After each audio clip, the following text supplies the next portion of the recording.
Bismillahirrahmanirrahim. Assalamualaikum warahmatullahi wabarakatuh. Alhamdulillahirabbil alamin. Allahumma shalli ala sayyidina Muhammad wa ala ali sayyidina Muhammad, amma ba'd. Jumpa lagi sahabat Edream dengan saya Bikenji di podcast rutin kita, yaitu ngobrol santai bareng Ustadz. Masya Allah. Dan hari ini ada tamu spesial yang biasa nongol di channelnya Edream TV, yaitu Al Ustadz Ibnu Jarir LC. Beliau hari ini kita undang secara khusus ya bagi sahabat Edream yang memiliki perhatian intens ya kepada beliau. Sering dengerin kajiannya ya tentang tazkiyatun nafs ya, yang kita kenal. Ya, tentu ingin tahu ya lebih dalam tentang sosok beliau baik dalam kesehariannya. Mungkin nanti kita cek juga ya masa kecilnya kayak gimana. Ya. Tapi sebelumnya kita sapa dulu ya guru kita Al Ustadz Ibnu Jarir. Assalamualaikum warahmatullahi wabarakatuh. Waalaikumsalam warahmatullahi wabarakatuh. Mantap ini ya Bikenji, Masya Allah. Sehat Ustaz? Alhamdulillah. Gimana Ramadan? Ini saya senang banget nih Ustaz datang ke sini dengan format ngobrol santai.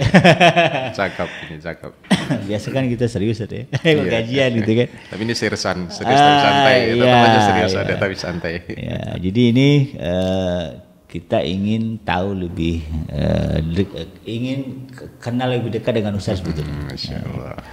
Kalau masalah ilmu kita tidak ragu lagi ya kajian-kajian Ustaz ya tentang bagaimana agama ya. Nah sekarang antum kita undang ke sini untuk sedikit banyaknya bercerita tentang background. Masya Allah. Ustaz, ini kita dibuka ini ya. Iya, nah ini nanti kartunya terserah tuh nih, mau dibuka semua apa enggak? Ustaz, kalau bicara background antum, sebetulnya kalau boleh tahu, dulu apa namanya? Dari mulai orang tua itu kan memberi nama, menyekolahkan, ya. Ada nggak tuh hal yang boleh kita ketahui ya dari itu tuh? Masya Allah. Silakan Ustaz. Iya. Taib, bismillahirrahmanirrahim. Terima kasih atas waktu yang diberikan. Sama-sama. Ini berarti cerita mulai dari kecil ya, sebelum lahir bahkan. Jadi alhamdulillah saya Ibnu Jarir. Nama Ibnu Jarir ini diberikan oleh ayah saya. Kala ayah saya ya sekitar tahun 64, berarti udah 60 tahun sekarang. Waduh. Udah tua. Enggak, tapi kalau dari wajah saya belum kelihatan. Oh gitu ya. Umur 50-an lah kalau kata saya. Amin. Jadi ayah saya itu kan temannya Pak Kiai Fakih Langitan. Oh. Orang NU nih. Alhamdulillah Nahdiyin ya, karena memang tokoh Nahdiyin. Iya. Jadi sampai hari ini keluarga besar saya semuanya juga Nahdiyin, semuanya dari Jawa Timur, Tuban, Rengel. Tapi asli ayah saya itu Senori, ya, Senori Kabupaten Tuban. Jadi di sana ada kiai besar saat itu adalah Pak Baham Abdul Fadl. Beliau Mbah Abdul Fadl ini temannya siapa ya yang ketua DPR yang begitu lama, yang santrennya sekarang di Cipete Utara. Lupa itu. Nah, beliau temannya, sehingga ayah saya namanya Dainuri bin Istad, dan itu masih ada hubungannya dengan Mbah Kiai Fadl, dan kemudian dengan Mbah Kiai Fakih Langitan almarhum. Ya. Kemudian kalau khusus saya terlahir pada saat itu diberikan nama Ibnu Jarir karena beliau saat itu sedang hamil saya katanya ibu. Kemudian beliau sedang mengajar tafsir At-Tabari. Oh iya. Jadi berarti itu sebelum PKI, karena ayah saya dulu punya pesantren besar di daerah Punggul, namanya Punggul Rejo Rengel. Nah di situ kemudian ya intinya terlahirlah, alhamdulillah diberikan nama Ibnu Jarir. Itu punya ya mudah-mudahan ke depan mungkin begitu ya. Jadi seorang yang soleh gitu, mudah-mudahan gitu. Tapi alhamdulillah ya, ternyata terkabul. Akhirnya terkabul. Jadi saudara saya ada 7. Oh 7 bersaudara? 7 bersaudara, laki 6, perempuan 1. Tapi sekarang yang pertama sudah wafat, kedua masih, ketiga masih, keempat wafat, kelima masih, dan keenam saya kelima saya dan keenam masih. Nah, sampai hari ini walhamdulillah. Terus dari sejak usia 2 tahun ayah saya meninggal, jadi diasuh oleh ibu, dan kemudian diasuh oleh ibu ini saya luar biasa karena memang lingkungan pesantren, lingkungan santri ya di daerah saya itu ya mulai dari kecil mungkin sudah ngaji di pesantren gitu ya, sampai di kelas 6 itu masih di pesantren, artinya ya, tidak mukim ya, masih pulang pergi. Kalau kata orang itu santri kalong. Santri kalong. Nah, di antara guru saya itu juga yang pertama saya masih SD itu dan setelah SD. Jadi saya SD kelas 6 itu sudah nyantri, ya, tentunya di kakak saya sendiri. Kemudian setelah dari kakak saya keluar sedikit gitu. Ada guru saya namanya Kiai Hasan Maksum, orang dari Lasem, tapi yang menggantikan ayah saya karena ayah saya meninggal, beliau melanjutkan. Pesantren. Terus tapi beliau juga sudah almarhum sekarang. Kemudian dan itu semuanya Nahdliyin tentunya ya, kan memang kita keluarga besar Nahdliyin. Terus dari setelah SD kelas 6 sampai kira-kira 2 tahun saya nggak sekolah, tetap di pesantren itu. Yang kita kaji dulu Bidayatul Hidayah, kemudian Ta'limul Muta'allim, karena kemudian kitab Al-Tanqihul Qaul, kemudian Safinatun Najat, Sulam Taufik, ya memang begitu ya kalau di pesantren awal-awal. Kitab NU semua itu khas ya. Ya, sampai mungkin masih hafal itu alala tanalul ilma illa bisittatin saumbika amma jumu'iha bi bayani lakaun wa hirsun wastibarun wa bulghatun wa irsyadu ustadin wa tulu zamani. Itu hafal mulai dari SD itu yang ta'limul muta'allim. Memori 60 tahun yang lalu masih nempel. Bukan 60 tahun ya, berarti kan usia 7 tahun sampai 10 tahun itu memang pada saat itu luar biasa ya. Jadi Masya Allah. SD di pesantren keluarga kan? SD itu di SD negeri ya. Tapi masuk ke SD negeri. Iya, SD Impres zaman dulu. Kalau dulu sih kita SD Impres itu dulu pakai celana pendek, kemudian nggak pakai sepatu zaman dulu. Nyeker. Iya. Jadi pendidikan umumnya antum di SD berarti? Di SD awalnya. SD negeri. SD negeri pagi dan sore di pesantren, mondok di pesantren juga artinya masih pulang pergi gitulah ya, masih kecil. Iya. Dan semuanya pokoknya sekitar itu pesantren semuanya kan. Dengan kondisi sudah tidak ada ayah. Sudah tidak ada ayah. Karena ayah 2 tahun ayah saya meninggal. Masya Allah, masih kecil banget. Ya, masih kecil banget ya. Nah, setelah 2 tahun saya nggak sekolah karena di pesantren aja.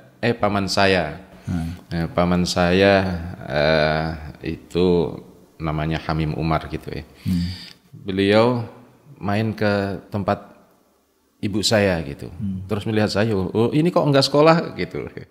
Main, cuman main aja sama ngaji di pondok lah gitu, istilahnya begitu. Loh, ayo kalau begitu sekolah, karena ibu kan nggak bisa ngurus gitu ya, ngurus anaknya masih kecil semuanya kan ya, nggak menyambung pendidikannya ini gimana, bingung gitu ya. Makanya akhirnya kan gitu, ya sudah ayo ikut saya. Akhirnya saya dari Rengel itu kemudian pindah ke Soko namanya, ke Soko, dan itu SMP Sanawiyah. Nah, Sanawiyahnya itu di pesantren juga, jadi Sanawiyah Tarbiyatul Islam. Beliau sampai hari ini sudah besar itu pesantren, ada pesantren, ada SD, SMP, SMA sampai Jadi kali ini yang di SMP itu betul mondok seperti? Benar-benar mondok itu. Tinggal di situ. Jadi tinggal di situ, terus saya kan ya sambil bantuin Pak Kiai ya. Kalau pagi itu ngisi jeding dulu namanya. Air. Ngisi jamban gitu, jamban ya kolam. Oh iya, bak lah ya. Masih pakai timba tuh. Masih pakai timba begini ya. Dan itu kan dalamnya sumur itu 30 meter, jadi Masya Allah setiap pagi itu begitu, masih kecil lagi. Ngebayanginnya SMP itu ya. SMP. Ya, Sanawiyah ya. Nah, itu sambil di pesantren ngajinya namanya Pak Kiai Nur Hasim. Itu Pak D saya sendiri juga. Nah, beliau juga Pak D Nur Hasim ini temannya, atau kalau nggak salah muridnya, temannya Mbah Kiai Maimun Zubair, Sarang. Maka di SMP itu pula, di Sanawiyah itu pula, saya pernah pertama kali naik podium itu di depan Mbah Kiai Maimun Zubair Sarang itu. Masya Allah, saya nggak bisa ngomong. Padahal udah dikasih catatan. Kiai besar itu. Kiai besar. Akhirnya kan tadinya udah dihafal gitu, pokoknya udah hafalin gitu. Itu sanawiyah kelas 2. Begitu naik, nggak bisa ngomong. Akhirnya saya buka lagi, baru bisa. Alhamdulillah. Itu ingat banget itu, Masya Allah. Depan Kiai almarhum Kiai Maimun Zubair ya. Almarhum Kiai Maimun Zubair, Masya Allah. Masih ingat nggak sih? Tahun berapa sih? Tahun 80. Saya 77, 78. Ya, tahun 79 kan. Sekitar tahun 79 lah ya. Tahun 79 saya udah naik podium. masih anak-anak SD SMP ya. Iya, sanawiyah ya. Ya, sanawiyah. Karena saya dulu dilihat katanya paling menonjol gitu. udah bisa ceramah, bisa ngomong gitu udah ya. bisa ngomong. Jadi gitu. bakatnya udah kelihatan dari sanawiyah. Iya. Jadi kalau apa-apa itu di sekolah itu saya yang tunjuk kalau acara-acara setiap hari besar Islam itu jadi untuk mewakili siswa gitu. Wah, kalau ada tapi di pesantren itu kan. Yang perlu ya kalau ada unjuk bakat ini nih orang ini Ibnu Jarir gitu. Masyaallah. Nah itu lalu itu sanawiyah Ustaz ya. Kemudian selesai sanawiyah di sanawiyah setelah selesai sanawiyah 3 tahun yang kita kaji di situ saya sampai sekarang itu masih ingat banget adalah tentang sorof dan nahwu itu yang luar biasa ya. Jadi kita menghafalkan sorof nahwu, takwil dalam sorof itu misalnya kana ya, atau misalnya kalimat kola ya. Kola misalnya kola asluhu qawala ala wazni fa'ala ya, kulibatil wawu alifan wan fitahi maqala faqala. Panjang kalau bicara sorof. Begitu ya. Jadi kita ngafalin semuanya gitu dan kita ngafalin juga hadis-hadis Sarba'in dan begitu dulu ya, Masya Allah. Kemudian ngafalin Imriti ya, kitab Imriti nahwu.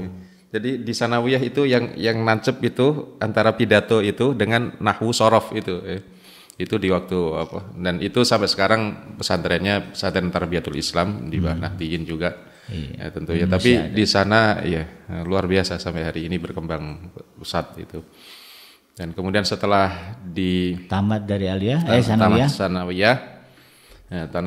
sanawiyah, kemudian saya nerusin enggak ya ini ya, karena enggak jelas ini ya setelah sanawiyah. Kalau tadi kan dibiayai sama Pak Le itu sama Pak D di pesantren yang Pak Kiainya. Begitu aliyah bingung. Dan di situ belum ada aliyah. Di situ ada aliyahnya juga, tapi saya pengen ke negeri gitu. Oh gitu. Tapi akhirnya ya sudah kamu masuk PGA saja. Dulu masih ada PGA, Pendidikan Guru Agama. Saya bilang saya nggak mau ntar kalau saya ke PGA jadi guru. Oh itu cita-cita tuh apa? Jadi nggak mau jadi guru. Dari dulu nggak mau jadi guru. Gitu ya kalau ya. Akhirnya saya masuk aliyah negeri Bojonegoro Eman 1 masuk awal-awal dulu. Kemudian alhamdulillah kakak yang pertama itu yang membiayai dia, tapi sekarang sudah almarhum beliau, tinggalnya di Bekasi sini. Nah setelah masuk aliyah, alhamdulillah diterima di aliyah jurusan IPA. Saya pengennya jadi ahli obat-obatan itu farmasi. Jadi ahli apoteker. Jadi apoteker, pokoknya ahli farmasi lah gitu. Masuk ke situ. Nah, yang di PGA tadi nggak mau masuk aliyah, ngambil jurusan IPA. Alhamdulillah dari kelas 1 sampai kelas 3 itu juara terus. Wah. Katanya pinter gitu. Akhirnya dapat PMDK. Tapi di situ saya juga masih di pesantren. Nah, di pesantrennya di Bojonegoro. Di pesantren Bojonegoro, Pak Kiainya itu Kiai Ja'far Shadiq namanya, di Sukorejo dulu di daerah di daerah di Bojonegoro. Tapi sekarang beliau pesantrennya pindah di Kapas kan ya, Pak. Nah, setelah di MAN itu 3 tahun sampai di pesantren, selesai dari MAN, kemudian ditawarkan dapat PMDK ya. Akhirnya saya ngambil PMDK itu kalau sekarang apa ya? Penelusuran minat dan kemampuan itu ya, PMDK dulu. Undangan ya, sekarang mahasiswa undangan. Ya, tapi tetap saja ternyata kirain gratis gitu ya. Tapi bayar juga di Unbra ya, UB Universitas Brawijaya Malang. Ya. Unbrau ya. Nah, tapi di situ di MAN itu saya juga jadi ketua apa namanya rohis ya dulu. Namanya bukan rohis dulu tapi ya bidang keislaman atau apa lupa saya.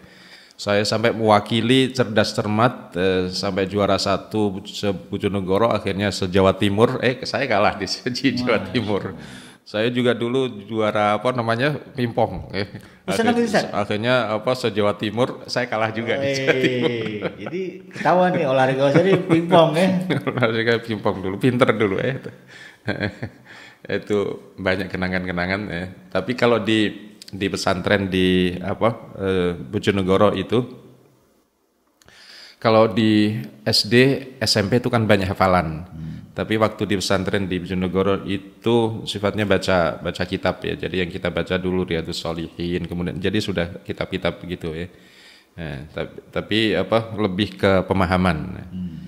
Ya, tapi tetap saja bahwa di usia SMP, SD, SMP, SMA itu sifatnya masih tazwidul ilm ya. Jadi untuk kita memiliki pemahaman yang mungkin seperti sekarang ini kayaknya belum deh. Pokoknya lebih banyak tazwidul ilm, penambahan ilmu. Jadi mengupload ke main kita ini ya.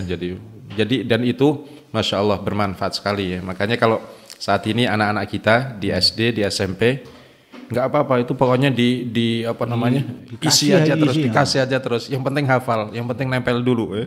Jadi nanti kalau sudah besar, sudah SMA, Masya Allah itu ternyata penting sekali. Jadi sekarang yang kalau kita kadang-kadang begitu berbicara depan ini umum, ada aja gitu. Pokoknya keluar dulu yang memori dalam dulu itu terungkap semuanya gitu. Nah itu di SMA, akhirnya ternyata sudah diterima di UB. Ibu saya nggak bisa membiayai karena nggak ada yang membiayai ya. Iya, karena ayah udah meninggal. Iya, ayah udah meninggal. Akhirnya ditawarkan beasiswa ke IAIN. Dulu masih IAIN namanya, IAIN Bojonegoro. Beasiswa di sana. Nah, biasa di sana ntar jadi guru lagi. Padahal tadi awalnya menghindari jadi guru. Jadi guru. Akhirnya apa? Akhirnya ya sudah, saya minta doa sama ibu. Bu, saya kalau dulu saya manggilnya bukan ibu, mbok. Mbok. Ya, mbok, saya izinkan mau ke Jakarta. Loh, ngapain ke Jakarta? Pokoknya saya mau mencari sekolah yang saya nggak bayar. Oh gitu. Sudah dari itu ya. Karena kalau masuk IAIN kan jadi guru. Iya, pokoknya nekat nggak mau deh jadi guru gitu ya. Jadi saya mau ke Jakarta, pokoknya sambil kerja saya sekolah nggak bayar. Begitu alhamdulillah, kebetulan kakak saya juga hijrah ke Jakarta, yang kakak pertama itu saya diajak. Oh kebetulan banget akhirnya sampai di Jakarta sini, Masya Allah. Ini macam-macam, mau jualan es, jualan itu, pokoknya awal gitu ya, untuk mengawali itu ya. Karena tidak sepantan-pantan numpang kakak gitu kan enggak ya.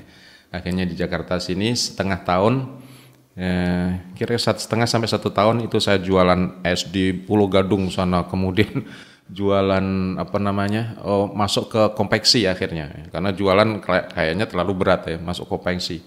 Padahal saya nggak bisa jahit, nggak bisa apa, tapi berani saja ngelamar di konveksi kaos gitu, punya orang India dulu di Tebet sana.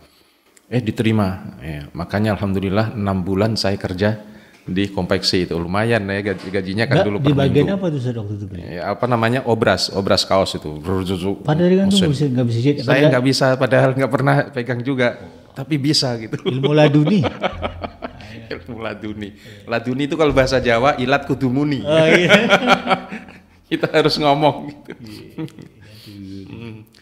Masya Allah, itu perjalanan hidup ya. Kemudian alhamdulillah setelah itu ada pendaftaran LIPIA ya, Lembaga Ilmu Pengetahuan Arab dan Islam di Jakarta.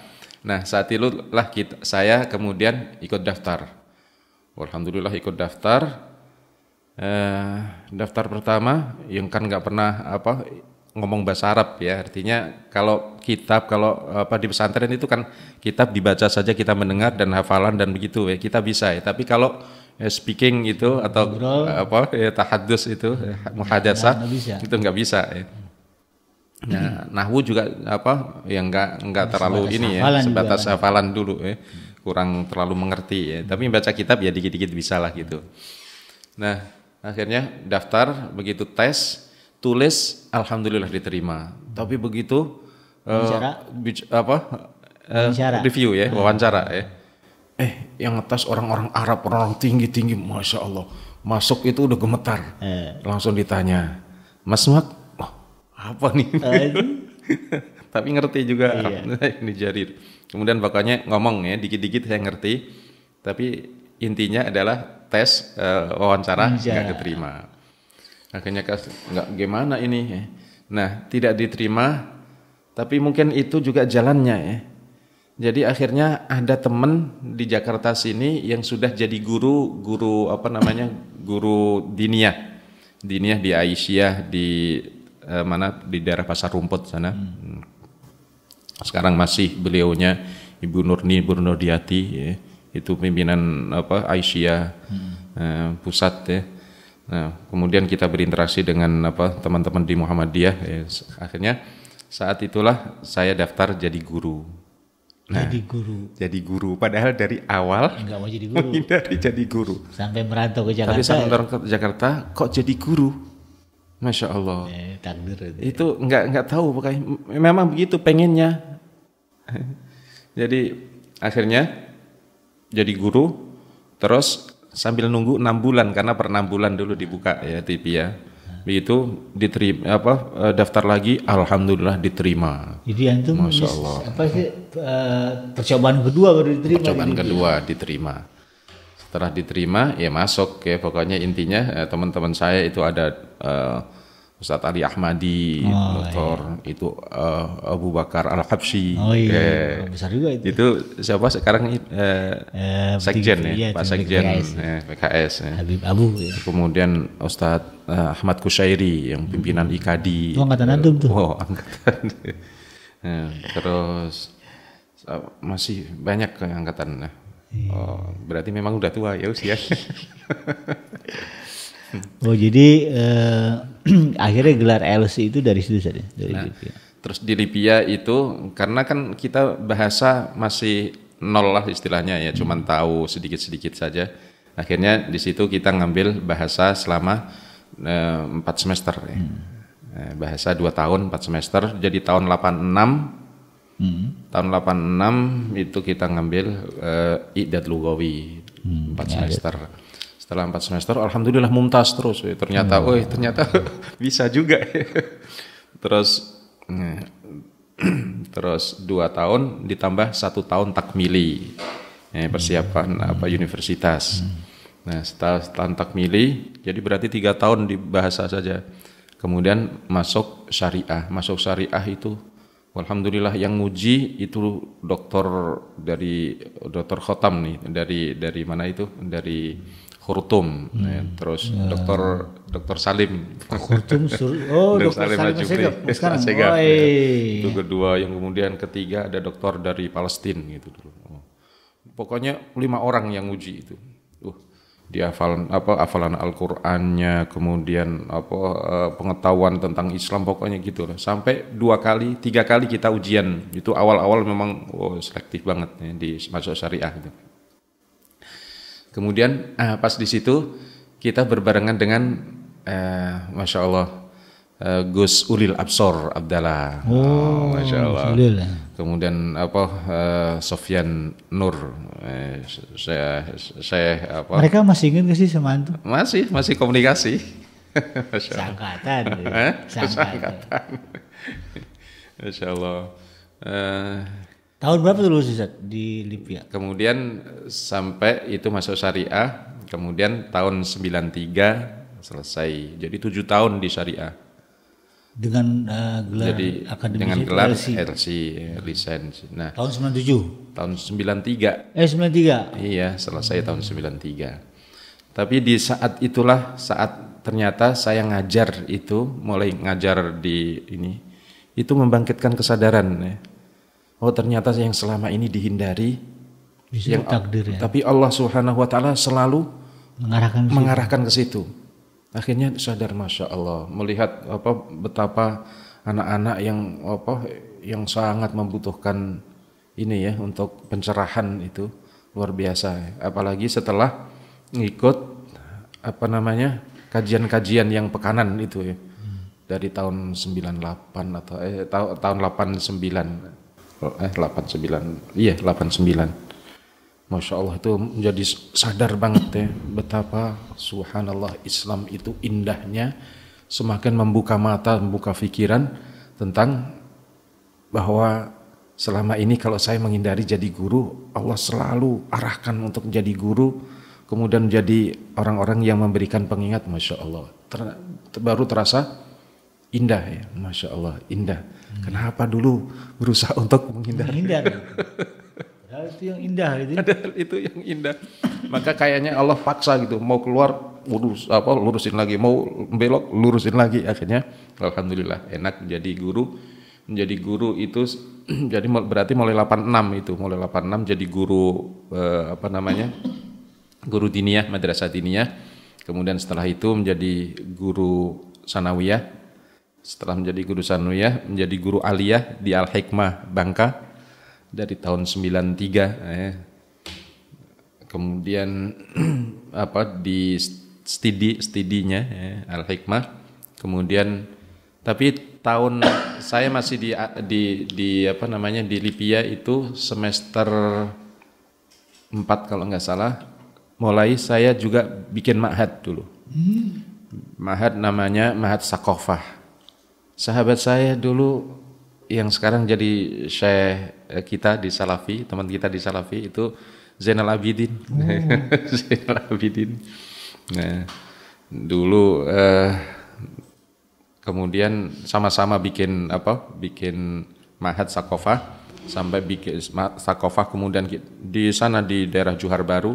Kemudian setelah itu kita pindah ke Pramuka, namanya Ma'hadnya diubah menjadi Bina Mujtama. Nah, waktu di Johar Baru itu Dr. Hidayat baru datang dari Saudi ya. Kita berkomunikasi terus dengan beliau, beberapa kali datang ke Ma'had kita, ya, luar biasa. Kemudian setelah bikin Ma'had itu, kemudian Ma'had Bina Mujtama itu kita mendapatkan tempat lahan, maksudnya tadinya gedungnya tidak ada gedung tapi kosong gitu. Akhirnya kita tempati, di Pramuka Sari 2, bikin TK, TKIT, kemudian SDIT, sampai sekarang masih. Ya. Kemudian Ma'hadnya karena mau dipakai, akhirnya Ma'had itulah kita pindah ke Depok tahun 2000, baru pindah ke Depok. Nah, mulai tahun 2000 itulah kemudian kita bikin yayasan ini, Yayasan Darul Izzah. Oh, yang sekarang. Yang sekarang. Ya, di situ kemudian kita bikin TK, kita bikin SD. Nah, di tahun 2000 kita bikin itu, tapi ya baru berjalan 2005 ya.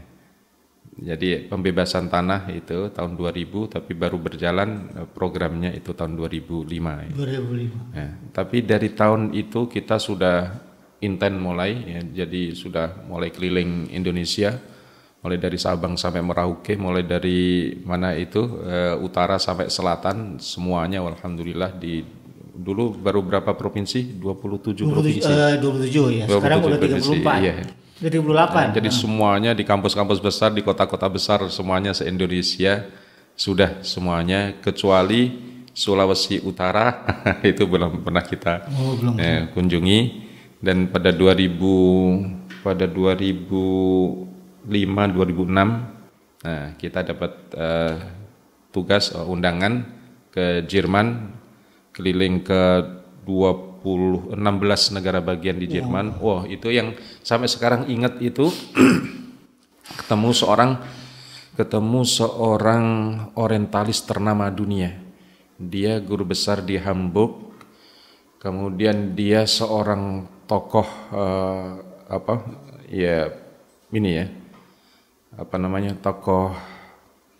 tokoh dunia ya, pokoknya tokoh dunia di orientalis ya, ternama, namanya Profesor Dr. Pisol Klos gitu. Saya di Hamburg gitu, kemudian ngomong-ngomong sama dia sekitar 1 jam lah kira. Saya tanya kenapa Anda masuk Islam gitu. Wah ini ceritanya panjang katanya. Dia selama 23 tahun itu punya kajian khusus tentang sejarah Islam, sejarah Muhammad. Itu dialog dengan beliau itu di tahun berapa sih? Tahun 2006 awal. 2006 awal. Nah, karena di sana saya 4 bulan nih di Jerman itu. 4 bulan? Iya, tapi jalan-jalan ke Belanda ke kiri komunikasi kanan. dengan orang situ pakai bahasa? Dulu bisa dikit-dikit ini dos spreken bahasa Belanda, bahasa Jerman, gitu. tapi dikit-dikit cuman ya. Karena sebelum belajar di mana? Tapi sekarang udah nggak bisa. Ya waktu jalan waktu mau ke sana kan kita belajar otodidak gitu. Wah, ini orang cerdas dia. Otodidaknya cepat gitu ya. Iya. Tapi dikit-dikit saja karena untuk komunikasi kalau kita mau ke sana kemari tetap saja komunitasnya adalah mayoritas Indonesia, orang kita, orang Malaysia kan gitu yang bisa bahasa Melayu ya. Tapi di sana nggak ngomong bahasa Inggris kan. Pernah saya ketinggalan kereta di di Frankfurt itu. Wah gimana nih saya ngomong bahasa Inggris ya. Dia bilang dia nggak mau ya. Akhirnya gimana saat telepon teman untuk ini gimana saya. Akhirnya udah kasih aja baru ngomong. Gitu Masya Allah. Jadi di sana ketemu dengan Profesor Dr. Pisol Klos ini. Saya tanya kenapa Anda tertarik dengan Islam karena baru saja masuk Islam. Dia orang aslinya orang mana? Orang Jerman, ya, asli Jerman. Dia pimpinan gereja di Hamburg. Saya berkunjung ke gerejanya juga. Oh ini. Dialog dengan beliau pakai bahasa Jerman, pakai bahasa Inggris. Pakai bahasa Arab sambil Indonesia karena dia bisa 9 bahasa. Oh, termasuk bahasa Arab dan bahasa Indonesia. Nah, itu dia bisa bahasa Arab itu diceritakan juga. Jadi selama 23 tahun itu dia mempelajari sejarah Muhammad, sejarah Islam, sejarah Muhammad. 23 tahun. Memang itu ada tugas ya. Jadi memang orientalis itu begitu ya. Iya, kerjaannya ya. Dan dia termasuk orientalis yang ya dapat hidayah lah itunya gitu. Nah, selama 23 tahun itu setiap ada dialog antara Islam dengan Kristen, dia selalu diundang di berbagai belahan dunia ini dan dia selalu hadir. Nah, pas ada dialog dilaksanakan di Jerman itu di Leverkusen antara Muslim dengan Kristen, diundang seluruhnya. Pembicara Islam itu dari Syekh Al-Azhar, siapa dulu ya lupa masih. Kemudian yang dari Amerika itu dari Kristen itu seorang pendeta dari Amerika itu siapa namanya juga saya lupa. Intinya adalah bahwa saat dialog itu menjelang dialog yang dari Syekh Mesir Al-Azhar Mesir ini izin karena tidak bisa untuk ada acara yang sama intinya di Emirat Arab katanya. Akhirnya panitia juga wah ini gimana ini dari yang dari Kristen ini wakil dari Amerika seorang siapa sih namanya dulu yang tenar namanya kan. Nah akhirnya akhirnya minta ke ini Pisol Klos ini karena dia punya kajian tentang Muhammad kan. Akhirnya intinya adalah dilaksanakan kajian debat dialog. Jadi kemudian yang dari Kristen ini berbicara menyerang tentang pribadi Muhammad, tentang istrinya, tentang begitu. Akhirnya selesai, sorak luar biasa rame. Kemudian naiklah Pisol Klos ini. Masih sama-sama Kristen berarti kan. Padahal itu Kristen cerita. Kristen dengan orang Kristen. Tapi si ini punya kajian tentang Muhammad. Akhirnya satu persatu dari tuduhan-tuduhan itu dibantah semuanya. Dengan bukti-bukti yang Masya Allah luar biasa itu dari Muslim. Tepuk tangan Allahu Akbar gitu kira-kira. Hal yang ngomong ketika itu orang Kristen. Orang Kristen sendiri. Setelah selesai ada orang dai dari Indonesia kemudian ngasih hadiah Al-Qur'an terjemahan Jerman gitu. Nah, akhirnya ya dikantongin begitu saja, pulang digeletakin di meja lah gitu. Enggak dilirik enggak apa. Tapi entah kenapa pokoknya saat dia santai gitu, tiba-tiba ini tertarik dia dicoba apa sih ini. Begitu dibuka Alif Lam Mim dzalikal kitabu la raiba fi. Surah Al-Baqarah. Luar biasa. Ini kitab nggak ada keraguan di dalamnya. Luar biasa. Dari ayat itu kemudian dia, ini kitab ini sombong banget katanya. Karena seluruh referensi yang sekian banyak itu selalu ada yang pasti bahwa kitab ini enggak pasti ada kekurangan ada itu, maka itu ya.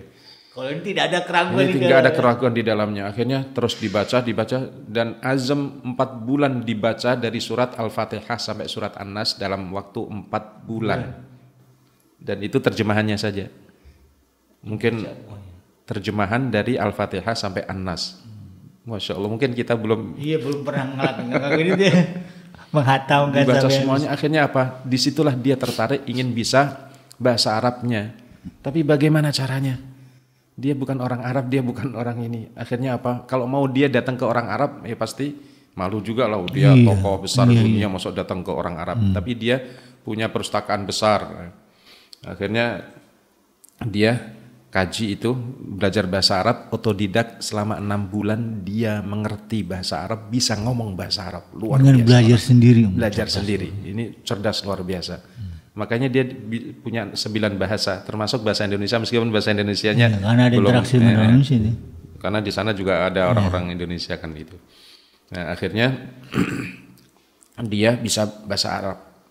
Begitu setiap membaca, saya tes ya, coba baca. Tafadhol ya, tafadhol Iqra. Saya ambil, dia dibaca surat Idza Jaa ya. Bismillahirrahmanirrahim. Idza Jaa nasrullahi wal fath. Masyaallah. Bacanya bagus. Nah, disitulah setiap baca Al-Quran dia tergetar hatinya, menangis. Selama sebulan udah nggak kuat untuk nahan lagi. Dia datang ke orang Indonesia itu tadi, yang ngasih Al-Quran tadi, pagi-pagi setelah subuh ngajak teman-temannya untuk sedikit berdialog itu, karena ada hal yang masih ganjal mungkin ya. Sampai 1 jam, akhirnya disitulah dia memutuskan asyhadu an la ilaha illallah wa asyhadu anna Muhammadar Rasulullah. Luar biasa, gempar itu Jerman. Tokoh besar, jadi Masya Allah. Nah, kemudian dia mengatakan, Anda 20 tahun lagi datang ke sini, Eropa, sudah di tangan Islam. Loh kok bisa? Katanya. Lihat sekarang ini, dari pertumbuhan orang Barat itu setiap tahun nggak tumbuh ya, bahkan berkurang 0,1%. Sedangkan umat Islam anaknya kan banyak-banyak. Apalagi daerah dingin nggak ada hiburan kecuali di rumah. Maka anaknya banyak-banyak. Apalagi kalau semuanya anak kan dikasih ini ya dari pemerintah kan, cukup oleh pemerintah, disupport ya, disubsidi. Makanya luar biasa. Akhirnya maka pertumbuhan Islam itu 0,3 per setiap tahun. Di sana itu orang Eropa kagak mau pada nikah. Dan tingkat perceraian kalau menikah itu tinggi. Belum lagi yang LGBT. Nah, Masya Allah, itu kondisinya. Dan maka dengan demografi pertumbuhan penduduk yang begitu cepat, maka Eropa akan dikuasai oleh Islam. Dan ternyata sekarang benar kan, sudah Masya Allah yang sudah mulai kelihatan, luar biasa. Nah, intinya saat di sana selama 4 bulan itu keliling ke seluruh negara bagian, 16 negara bagian di Jerman, luar biasa. Seminggu. Nah, setelah itu ya balik lagi ke Indonesia, dan kemudian setelah di Indonesia, saya sempat untuk jual bakso saya dulu. Jualan bakso. Jadi sebelumnya sudah jadi guru ya, jadi guru SMP, guru SMA, guru semuanya kan namanya guru. Makanya benar dulu nggak pengen jadi guru karena guru itu gajinya kecil. Mungkin sampai saat ini ya, kecuali kalau negeri ya, ini guru swasta. Karena memang dari dulu ini terbentuk ini jangan di negeri katanya, jangan jadi bagian negeri. Ini orang tua dulu kan begitu, hati-hatinya ya. Masya Allah. Setelah itu jualan bakso sama almarhum Ustadz Syahrul Shah. Itu jualan bakso pertama kali yang buka bakso itu sebelum jualan kita sowan ke Ustadz Rahmat Abdullah dan Ustadz Ahmad Madani dulu pagi hari kira-kira ibadah subuh lah waktu duha itu. Dua-duanya masih di masjid. Iqra dulu baru ada masjid saja. Kemudian Ustadz mohon doanya kami dengan Ustadz Syahrul mau buka bakso. Oh bagus sekali ya. Pokoknya Pak panjang lebar yang diingatkan ya Ustadz Ahmad Madani itu masih ingat banget. Sekarang ini Ustadz kalau antum berusaha berdagang maka minta perlindungan pada Allah dari orang yang hasud. Dan orang yang hasud itu biasanya adalah kerjaannya sama ya. Oh, iya. Kalau tukang bakso sama tukang bakso, karena ya begitu. Karena satu deret tuh lapaknya kan itu. Makanya kalau supir sama sopir, akhirnya alhamdulillah sampai begitu buka, masya Allah luar biasa. Akhirnya sampai punya cabang berapa itu di. Itu resepnya dari siapa Ustaz? Nah resepnya itu dari Dr. Muinuddin almarhum. Ya, waktu Ustadz Hazrul Shah ke Saudi. Dipesenin nanti Ustadz kalau pulang jual bakso aja. Akhirnya anak masih ngajar SMP, didatengin Ustadz Syahrul, Ustadz keluar yuk gitu. Ngapain? Jualan bakso. Masya Allah. Akhirnya setelah jualan bakso ternyata Ustadz Syahrul mulai masuk ke TV ya, jadi Bildacil dan seterusnya itu ya. Ternyata kalau beliau ke TV saya pun ikut ke TV, bukan ditarik, saya sendiri juga. Karena ada teman yang dulu jadi direktur sebelum TV One itulah TV ya. Kemudian nyari orang yang bisa untuk muhasabah ya. Oh iya. Ya, tapi cuman harus diramu ya, jangan pure muhasabah itu gimana. Akhirnya dikenalkanlah dengan satu PH gitu ya. PH yang sampai sekarang itu masih di TV itu masih ya. Namanya PD Project yang banyak reality show atau yang lucu-lucu itu lah.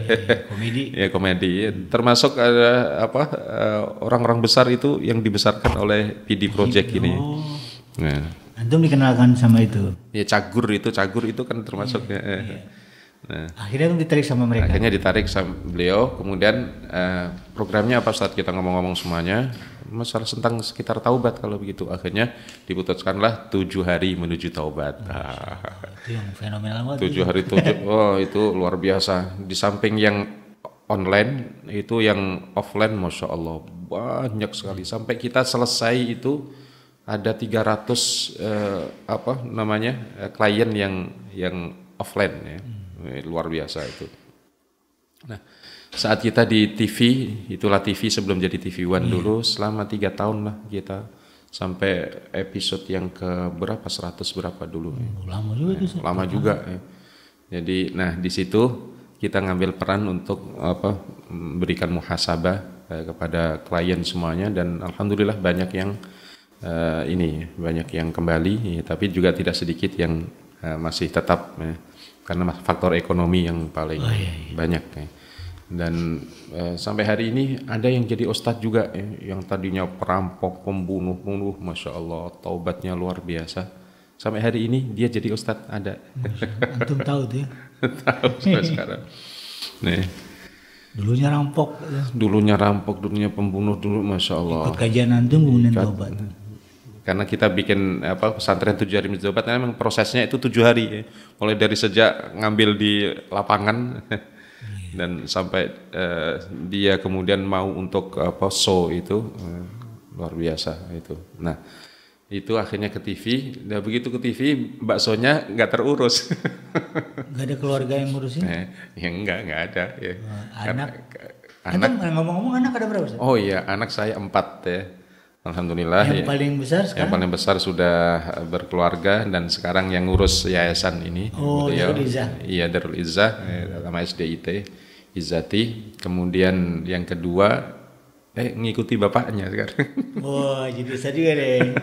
Jadi sudah mulai ke luar negeri, ke keliling Indonesia. Namanya Muhammad Faik Hakoni. Yang ketiga ini lagi belajar di Turki dia. Di Turki sudah 2 tahun. Kemudian yang keempat ini masih di Nurul Fikri SMA. Ini masih ada anak yang lagi SMA nih. SMA ya masih muda. Iya. Jadi sekarang kalau di rumah ya dengan mereka lah saja dengan di rumah ya dengan satu anak yang lain kan sudah pada mencar kan. Mencar ya. Iya, masya Allah. Jadi di antara mereka nggak ada yang ngurusin bakso. Nah, nggak ada yang nulisin bakso. Istri ketika itu nggak kepikiran juga terusin. Enggak, istri ya. Istri jadi penasehatnya pendidikan. Wah, gitu. Jadi akhirnya jadi fokus perjalanannya panjang ya itu ternyata. Iya, tapi memang dari situ kita jadi tahu gitu kan. Nah, dan saya melihat ya, kenapa saya mengambil lebih ke arah ke tazkiyatun nafas ya, kemudian ke masalah ma'nawiyah ruhiyah. Karena pada posisi itu yang sangat dibutuhkan sekali ya. Kalau dari sisi tentang pandangan perbaikan dan seterusnya itu kan pakar-pakarnya banyak ya. Tapi di sisi ini yang saya melihat segmen itu, makanya mulai dari sejak awal itu saya sudah memfokuskan ke sana. Ya. Dan saya mulai itu kalau nggak salah ya memang dari sekitar 1993. Ya, jadi mulai dari itu kemana-mana itu yang kita sentuh adalah masalah ruhiyahnya, tazkiyatun nafas. Sampai dulu ada rubrik nulis di majalah Tarbiyah dulu ya. Ya, kemudian kita ada web Dakwatuna dulu ya. Ya itu yang kita ngisi di sana. Kalau bicara segmen tazkiyatun nafs, kalau menurut dalam pandangan dan pengalaman antum selama ini menghadapi jamaah, itu dia idealnya di kisaran usia berapa saja jamaah? Maksudnya kita mau nyasar usia anak sekolah, apa justru orang-orang yang sudah kerja atau mungkin lansia? Yeah. Ini yang bagusnya. Ya, yang memang sebenarnya menyeluruh ya, mulai dari anak SMA khususnya yang sudah mulai ada kedewasaan bisa berpikir, dan dia kan mulai diajak untuk mengerti tentang dirinya kan ya, karena kan kita sering mendengar kan man arafa nafsahu arafa rabbahu itu ya. Jadi dari situ anak SMA itu sudah biasa diajak berpikir. Kalau anak SMP itu ya bisa sih diajak, kadang-kadang kalau disentuh itu tetap saja bisa nangis kemudian bisa sadar gitu, tapi enggak terlalu masif gitu sih. Tapi kalau di SMA itu sudah mulai untuk kalau disentuh untuk kesadaran diri itu sudah nyambung gitu ya. Nah itu mulai SMA, apalagi di kampus-kampus ya, Masya Allah luar biasa. Kalau dulu kan di kampus-kampus itu kan lagi kebangkitan semangat gitu ya. Nah, karena kalau sekarang kan kondisinya tidak seperti dulu ya, redup gitu ya. Nah, apalagi ya tentunya orang-orang kerja ya, Masya Allah itu lebih kelihatannya karena interaksinya dengan dunia para orang yang kerja itu biasanya relatif kurang terpenuhi dari sisi maknawiyah ruhiyahnya ya. Makanya kalau itu dari awal itu kita banyak ke kantor-kantor kan begitu ya, yang terus memberikan sentuhan-sentuhan itu. Maka kemudian dulu kan untuk kegiatan mabit itu, bahkan mabit itu sebenarnya yang mencetuskan ya tidak mengklaim ya. Iya, tapi adalah trennya dulu dimulai dari tesnya itu. Iya.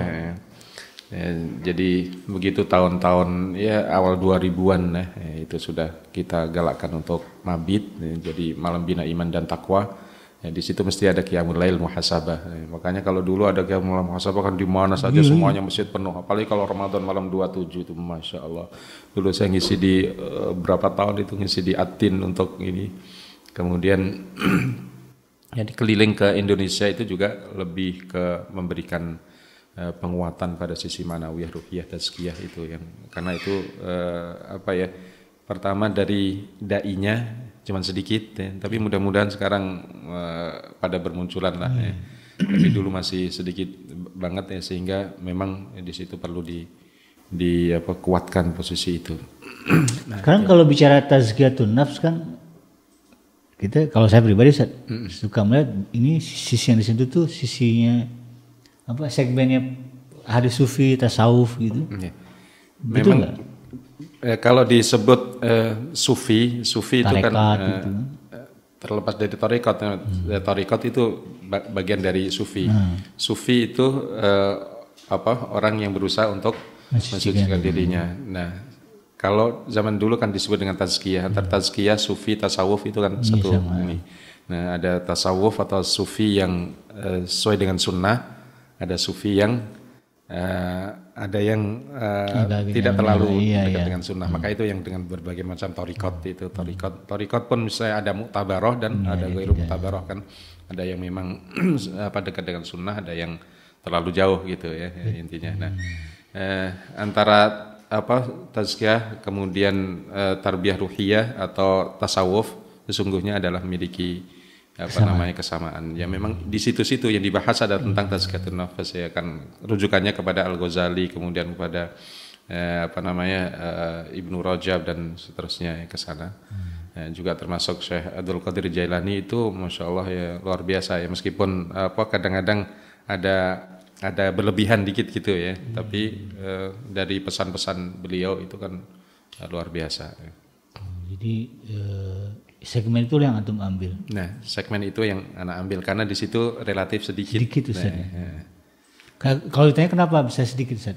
Kenapa sih ilmunya kurang atau jamaahnya sedikit? Bukan masalah jamaahnya, tapi orang yang punya muyul ke sana, muyul itu apa ya? Punya kecenderungan ke sana itu nggak terlalu banyak. Ya. Jadi lebih ke arah pemikiran Islam ya. Kemudian ke akidah, kemudian ke fikih arahnya, kemudian ke akhlak. Meskipun akhlak itu juga ini materi-materinya ada sebenarnya juga materi-materi tazkiyah. Nah, jadi mungkin begitu ya kan. Kadang kalau berbicara mabid atau acara-acara mabid gitu kan, atau acara-acara yang tazkiyatun nafs itu identiknya dengan menangis, sadar minta ampun. Kadang-kadang saya suka merelatekannya dengan kajiannya Agim. Kan Agim juga kan itu ada kesamaan nggak? Beda. Iya.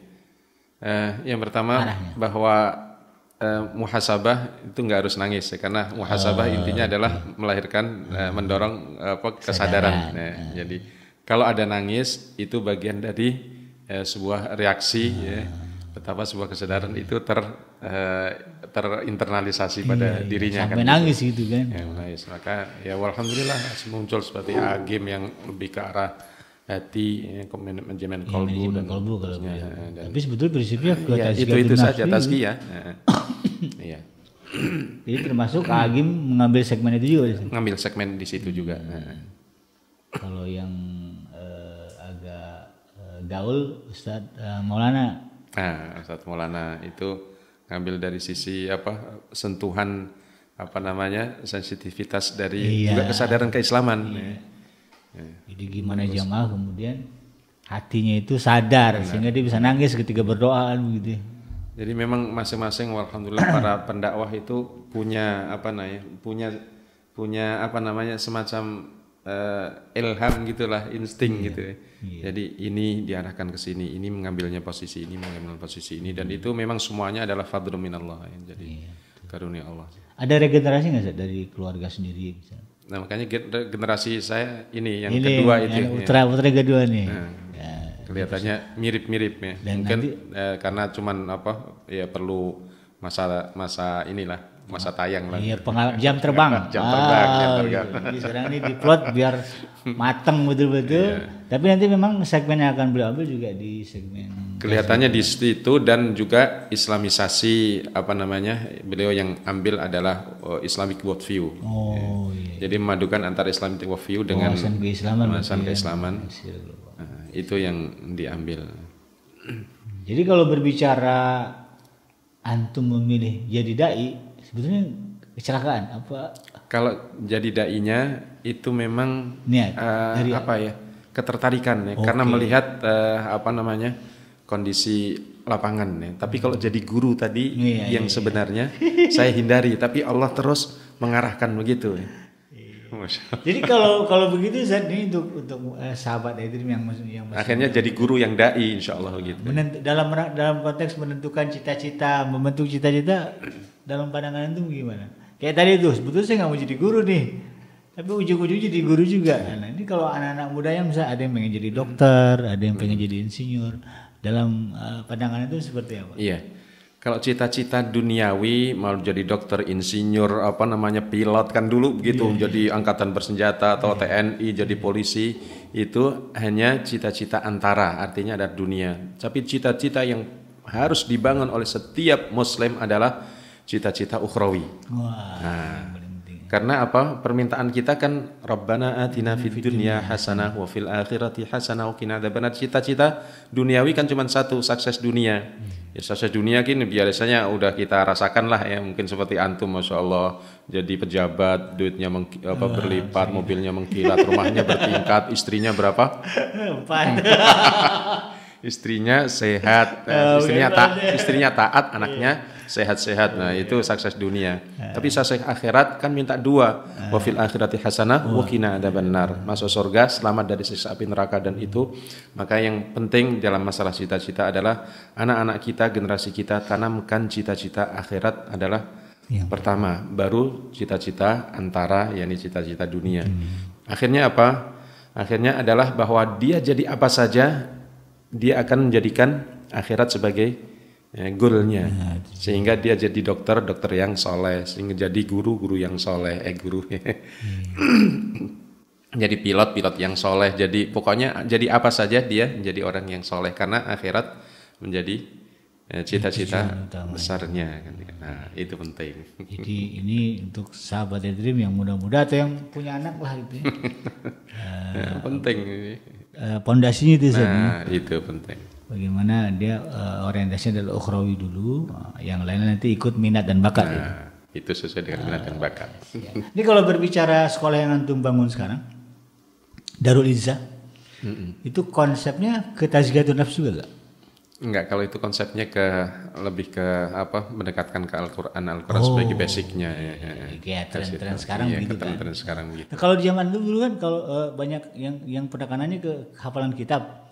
Di zaman antum dulu waktu SD sama sanawiyah itu sama aliyah. Ketika itu ada nggak sih penekanan kayak sekarang kan apa-apa yang lihat hafalan Qur'annya.